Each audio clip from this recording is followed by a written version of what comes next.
From the proverbial mailbag in the viewer's corner for a Wednesday, letter from a viewer. Dear Yvan, for a long time now you have been driving us insane watching your television set, which is to your left, when a newsreel is shown. You always look so very odd when the camera comes back to you, somewhat a silly look, like you've never seen this before. Suggestion, watch all of the newsreels before you go on the air. This way you won't be caught watching television while broadcasting. Signed, Louise N. Well, Louise, I don't always have the chance to see the newsreels, as you call them, in their entirety before we go to air. And in any event, would you rather I watch the newscast with you or go about other business, like maybe reading the paper or checking the ceiling for cracks, or maybe making coffee for the crew, or just come back at you, just staring like many newsreaders do, just sort of staring back at you on the screen. But thanks for writing, Louise. Next time, please give us your full name and stop dotting your I's with those little circles if you want to be taken seriously. Here's our address at Late Newswatch, 1400 René Lévesque, East Montreal, H2L 2M2. George Athans, the Chuckling George, is here with sports after this.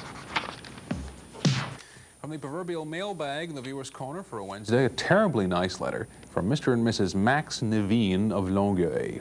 And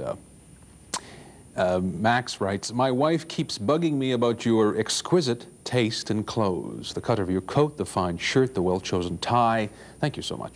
The best-dressed newscaster on TV, it says. I think it is all a put-on, continues Mr. Nevine. Underneath the desk, that is, you are wearing jeans, the stone-washed ones, the worst kind, and sneakers. To settle the argument, please stand up and prove who was right. If my wife's opinion is correct, I'll ask for the name of your tailor. If I'm right, I'll buy you a guitar. I have no idea what the guitar part is all about, but I'm afraid, Mr. and Mrs. Nevine, that you're both wrong. You're both incorrect. This is what I wear under the jacket. Yes, CBC issue, hip waders. With all the oil spills and the floods and the politicians and all the people complaining that we have to put up with day in, day out, things begin to pile up around here. You can change the channel, you can turn off your set. We have to work in this every day. So your tax money is going to a good cause. Here we are. So thank you so much for writing. Here's our address. We enjoy answering your questions. Late Newswatch, 1400 René Lévesque, East Montreal, H2L 2M2.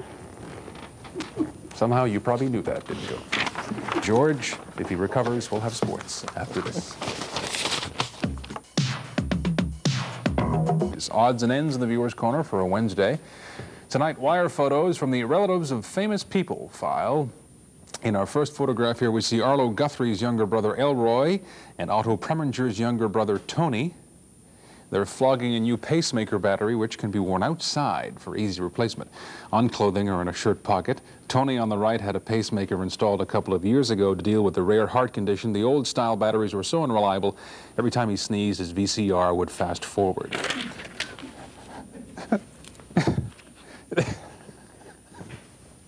And this is Leonard Nimoy's brother, Phil, again.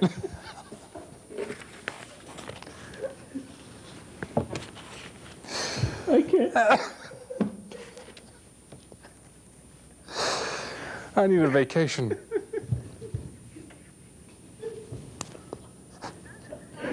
Go ahead, go on. Shown here with a new super-fast computer, which was programmed to determine what would be the severest disaster to befall the human race in the next 10 years. It's not war, pestilence, or pollution. It's Mexican Velveeta.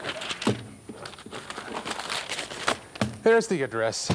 Oh, Lord. Scott Russell has sports after this word.